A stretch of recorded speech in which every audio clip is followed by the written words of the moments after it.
Hey Sean, heureux de vous voir. Depuis octobre, j'ai des problèmes avec les rouges, Red SFR. Ah petit, tu sais, tu es dans un sous-marin là, l'Octobre Rouge. Ça n'a rien à voir avec Internet. Tu sais, moi j'ai délaissé les problèmes matériels. Je sais, et je voulais vous dire que je suis allé au cinéma grâce à vous de nombreuses fois. Et moi je vais te dire une chose très importante. La vie m'a beaucoup donné, tu sais. Grâce à vous tous, j'ai pu profiter de mon métier. Mais le temps du partage fini, il faut savoir.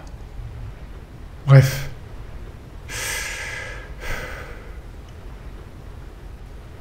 Il faut accepter de partir.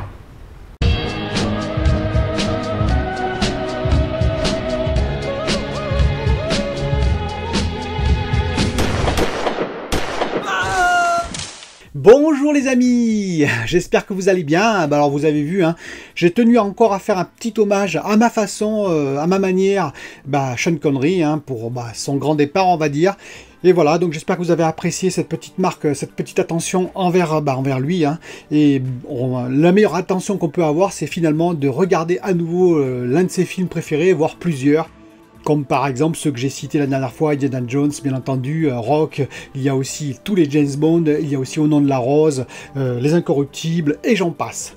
Alors pour revenir maintenant au sujet qui nous intéresse, oui, c'est le jeu vidéo. Il y a pas mal de sujets que je vais aborder. Je vais aborder Cyberpunk, vous allez voir comment. Je vais aborder aussi la PS5, la différence qu'il y a la PS5 et la Xbox Series X qui revient sur le devant du tableau avec Assassin's Creed Valhalla de chez Ubisoft. Je vais également parler de Micromania. Et je vais parler, pour finir, du sujet principal, c'est Nvidia. Nvidia, oui, franchement, là, j'ai quelques doutes quand même vis-à-vis de AMD. En tout premier lieu, je vais parler de Cyberpunk et de Micromania. Vous allez me dire pourquoi je lis les deux. Eh bien, parce que les deux ont reçu visiblement des menaces de mort. Et oui, des menaces de mort pour les retards éventuels qui sont en train de subir, on va dire, entre guillemets, parce que c'est pas non plus leur plaisir, je pense, de retarder et le jeu et puis tout ce qui a à faire de Covid, confinement pour Micromania. Et je trouve ça d'une stupidité affligeante. Voilà, je tenais également, il y a beaucoup de youtubeurs qui l'ont dénoncé, et tant mieux, et moi je tenais à faire partie de cette communauté qui dénonce les prétendus joueurs qui font ça, parce que pour moi ce ne sont pas des joueurs. Les vrais gamers, ils comprendront que c'est le jeu, c'est le plaisir d'abord, c'est pas, on va dire, les insultes, les menaces de mort et la violence. Voilà, donc clairement c'est d'une stupidité affligeante, ce n'est pas de leur fait, et de toute façon s'ils retardent le jeu, par exemple Cyberpunk, ils auraient préféré, je vous le signale, le sortir avant, car il faut savoir que c'est des projets qui ont perdu énormément en bourse avec cette histoire, et que ça leur coûte très cher. Donc non, ils font pas ça exprès, ils font pas ça pour nous embêter, bien au contraire. Ils auraient aimé sortir leur jeu bien plus tôt, je pense. Quant à Micromania, on peut pas leur reprocher, on peut leur reprocher beaucoup de choses, mais pas le Covid et pas le confinement. Je pense qu'ils le subissent tout autant que nous. Pour Cyberpunk, d'ailleurs, je voudrais par contre faire une petite précision. Vous savez, ils ont repoussé leur jeu de 21 jours, le 10 décembre, il va sortir normalement au lieu du 19 novembre. Je pense qu'ils auraient dû sans doute peut-être prendre 4 mois de plus pour prendre le temps et ainsi, voilà, statuer les choses plus clairement, parce qu'ils prennent encore des risques vis-à-vis de la bourse, mais vous savez, la bourse, c'est quand même leur compte, quelque part, ils doivent rendre compte aujourd'hui, ils sont dans la bourse, c'est comme ça, on peut le dénoncer, mais c'est comme Ubisoft, c'est comme beaucoup d'autres grandes entreprises, ils ont des comptes à rendre, entre guillemets, et ça va être difficile s'ils retardent encore une fois de plus. Donc je pense qu'ils auraient mieux fait de dire, on va sortir le jeu en février, tranquillement, on a des retards, tant pis, plutôt que de prendre que 21 jours. Donc j'espère qu'ils tiendront leur date, mais ça va être difficile. Je tiens aussi à faire un rectificatif. J'ai dit dans ma précédente vidéo, que c'était peut-être dû à Stadia. Apparemment, ce serait plutôt dû à la génération actuelle, c'est-à-dire PS4, Xbox One, où ils ont beaucoup de difficultés. C'est pas la Xbox One X, je précise, où ils ont beaucoup de difficultés à faire tenir leur jeu dans la PS4 de base et la Xbox One de base. Mais revenons sur Micromania. Micromania, petite nouvelle, vous savez, je me posais la question aussi sur le All Access dans une de mes précédentes vidéos. Il a été précisé par Micromania, pas par la Fnac mais pour l'instant, mais par Micromania, que oui, dès le 10 novembre, en l'occurrence pour la Xbox Series X et S, mais surtout la Xbox Series X, vous pourrez la prendre All Access à distance par Internet. Donc on verra si ça marche, je vais essayer, entre parenthèses, il faudra se lever tôt, je vous préviens tout de suite, ça va être la ruée, mais on va essayer, je vais essayer moi aussi de la prendre All Access, pourquoi pas, après tout pour essayer d'en avoir une un peu plus tôt que ce qui était prévu. On va venir aussi à un petit sujet qui risque de diviser un petit peu la communauté et c'est ce que je veux absolument éviter. D'ailleurs, il y a un de mes abonnés qui a dit c'est dommage parce que ce n'est pas dû seulement à mon fait, mais c'est dû à beaucoup de faits, beaucoup de youtubeurs. Quand on essaye, on va dire, de comparer la PS5 à la Xbox Series X ou inversement, automatiquement il y a des clashs, automatiquement il y a de la division et ça ce n'est pas bon, il trouve ça assez malsain et je suis d'accord avec lui. Il faut savoir que moi, si je fais des comparatifs, comme peut-être beaucoup de youtubeurs, c'est juste pour donner des aspects techniques, pour dire voilà, peut-être que ça va être meilleur là, peut-être meilleur ici, mais j'ai toujours dit, les deux machines seront très très bonnes. Pour moi, il n'y a pas de problème là-dessus. Elles vont faire tourner les jeux next-gen, dans quelques années, on aura vraiment des jeux magnifiques, il faut en être persuadé sur les deux machines. C'est pas pour dire, ah, une machine est vraiment nulle et l'autre elle est vraiment géniale. Non, j'ai d'ailleurs dit dans la précédente vidéo qu'elles seront très proches finalement.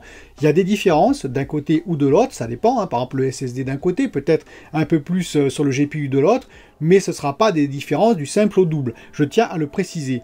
Alors évidemment, vous allez me dire, c'est pas vrai ce que tu dis, parce que par exemple, il y a une news qui est tombée, Assassin's Creed Valhalla, qui tournerait en 2K upscalé, donc 4K 60 FPS sur la PS5, et qui tournerait vraiment en 4K 60 FPS sur la Xbox Series X. Oui, ok, ça c'est tout à fait vrai, c'est confirmé par Ubisoft, on va pas dire le contraire. Ceci dit, ça veut pas dire qu'il y a une machine qui fait que moitié moins de l'autre. C'est simplement que peut-être effectivement il manquait un petit peu, voilà, pour passer en 4K 60 FPS natif sur la PS5 et sur la Xbox Series X, elle peut le faire. Je l'avais dit d'ailleurs dans les comparatifs, rappelez-vous les vieux comparatifs, hein, Xbox Series X, Xbox One X et puis la PS5 vis-à-vis de la PS4 et PS4 Pro. J'avais dit qu'effectivement il y a une petite différence de ce côté-là. Pour moi, hein, je dis bien pour moi, par rapport au GPU de la Xbox Series X. Maintenant, ça ne veut pas dire, et je le répète, et c'est très important, que c'est du simple au double, hein, voilà, c'est bon. Et il faut voir surtout le résultat à la fin, est-ce que visuellement, il y aura une différence ou pas. Je vous rappelle également qu'il y a, on va dire, une news qui est tombée, comme quoi il y aurait du DLSS, type DLSS, on va dire Nvidia, sur les GPU AMD, sur le RDNA, RDNA 1 point quelque chose pour la PS5 et RDNA 2.0 pour la Xbox Series X. Donc ça peut être utilisé pour la PS5 et on verra si effectivement ça rattrape ce différentiel. Et maintenant le sujet qui m'intéresse, c'est Nvidia. Excusez-moi parce que moi, je sais qu'il y en a qui aiment beaucoup Nvidia et je les ai défendus dans les précédentes vidéos, vous pouvez regarder.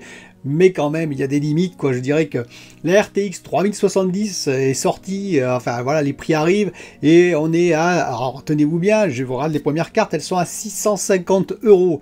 Où sont les 520 € qu'on nous avait promis? Je veux dire, c'est du n'importe quoi. Voilà. On ne peut pas faire une conférence comme ils ont fait, et ensuite qu'on ait rupture de stock total, mais surtout quoi, sur toutes les cartes quoi, je veux dire c'est du n'importe quoi, on arrive à 650 €, vous imaginez, 150 €, c'est le prix de la RX 6800 XT à sa sortie AMD. Alors j'aimerais temporiser quand même un petit peu parce que AMD, je crains qu'ils aient un peu les mêmes problèmes. On verra, hein. S'ils n'ont pas les mêmes problèmes, alors je dis chapeau AMD, et là ils ont vraiment fait très fort, c'est-à-dire s'il n'y a pas de rupture de stock, que tout le monde peut avoir une carte AMD RX, je vous dis, Nvidia va être très très mal. Mais si jamais ils ont rupture de stock, AMD, ce qui peut se produire, je pense que ça va être difficile, hein, parce que PS5 rupture de stock, Xbox rupture de stock, RTX rupture de stock, je me dis, AMD, ça va quand même pas être facile.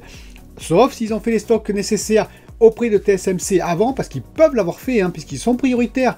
Et donc TSMC, ils ont peut-être pris plus chez TSMC que ce qu'ils ont donné à PS5 et Xbox Series X, entre parenthèses, même s'il y a des accords. S'ils ont fait ça, alors oui, ils ont une chance. Mais dans le cas contraire, il y aura rupture, et on devra attendre 2021 pour avoir soit une AMD, soit une RTX, soit une PS5, soit une Xbox Series X. Voilà, on en est là, quoi. Et donc, Nvidia, je suis désolé, mais c'est de la contre-com qu'ils font pour moi. C'est vraiment désastreux, c'est-à-dire qu'ils nous promettent le plus beau, et en fait, on s'aperçoit que c'est pas si terrible que ça. On arrive à des prix petit à petit, pour la RTX 3080, on arrive au prix d'une 2080 Ti, enfin non, excusez-moi, 2080 basique, super, on va dire, mais quand même, ça fait un peu mal. On arrive pour la RTX 3070, que ça grimpe tranquillement, on sait pas où ça va finir. Et les stocks, on n'en voit pas la couleur. Voilà, donc moi je trouve ça assez désastreux, je vous dis, en termes de communication. Alors bien entendu, pourquoi ils ont fait ça? Ils ont fait ça parce qu'ils voulaient un peu marcher sur les pieds d'AMD, oui. Ils voulaient écraser la com d'AMD, qui a été pas si mauvaise que ça. Alors là, je vous ai dit, hein, la conférence m'a pas hypé, mais ceci dit, voilà, le prix et la puissance des cartes quand même fait tout le reste, on va dire, il n'y a pas besoin de faire plus. Et donc, qu'est-ce qu'ils font Nvidia? S'ils font parler beaucoup d'eux, en bien ou en mal, ils font parler d'eux quand même. Et entre parenthèses, ce qui est un peu, je dirais, excusez-moi le terme dégueulasse, c'est que ils ont fait faire plein de précommandes. Il y a des gens qui attendent encore et qui n'auront pas leur carte et qu'on ne sait pas quand ils les auront. C'est-à-dire que grosso modo, ils empêchent les gens d'acheter de l'AMD parce qu'ils ont fait faire des précommandes. Eh oui, il y a plein de monde, ils sont malins, ils sont malins, Nvidia. Et donc, même s'ils ne sont pas les stocks, ils ont laissé faire les précommandes. Pas très bien ça, Nvidia, hein. Et alors, ce qui me fait beaucoup rire, c'est qu'ils annoncent, en plus Nvidia, ils osent annoncer une RTX 3080 Ti et 3070 Ti. Alors, ils avaient annulé, ils réannoncent, enfin, voilà, c'est la bérésina totale hein, chez Nvidia, ils sont en PLS, je sais pas, je comprends pas. Donc, une nouvelle carte, on va dire, pour contrer les cartes AMD qui sont sorties, hein, pour essayer de s'intercaler, pour trouver, on va dire, les créneaux où ils pourraient, excusez-moi le terme, bouffer Nvidia, AMD, excusez-moi. Et donc, en particulier avec une RTX 3080 Ti qui serait en 9984 cœurs CUDA au lieu de 7804 cœurs CUDA, je crois que c'est ça, et avec un bus de 384 bits au lieu de 320 bits, et avec 12 Go de mémoire au lieu de 10 Go. Donc grosso modo, ça va faire une augmentation de prix, hein, soyez-en sûrs, on va arriver sans doute au prix de la 2080 Ti si ça continue comme ça, et s'il n'y a pas plus de stock. Et je dirais, pourquoi faire, quoi? Je veux dire, enfin, pourquoi faire? Je comprends bien le but, hein, c'est d'essayer d'être un petit peu au-dessus, d'être entre, on va dire, de contrer en particulier la RX 6900, hein, vous savez, qui taquine, on va dire, la RTX 3090, et donc ça leur pose problème, surtout qu'elle est plus chère, la 3090, donc d'essayer de rattraper un peu ça. Mais bon, est-ce que vous avez des stocks déjà, les gars? Parce que vous n'avez pas de stock. Alors, qu'est-ce que vous allez faire? Vous allez proposer des TI. Alors, les gens qui ont acheté des 3080, eux, ils vont attendre. Ou alors, en plus, ils vont s'apercevoir. Parce que si vous les faites au même prix, alors là, ce serait scandaleux, mais ce ne sera pas le même prix.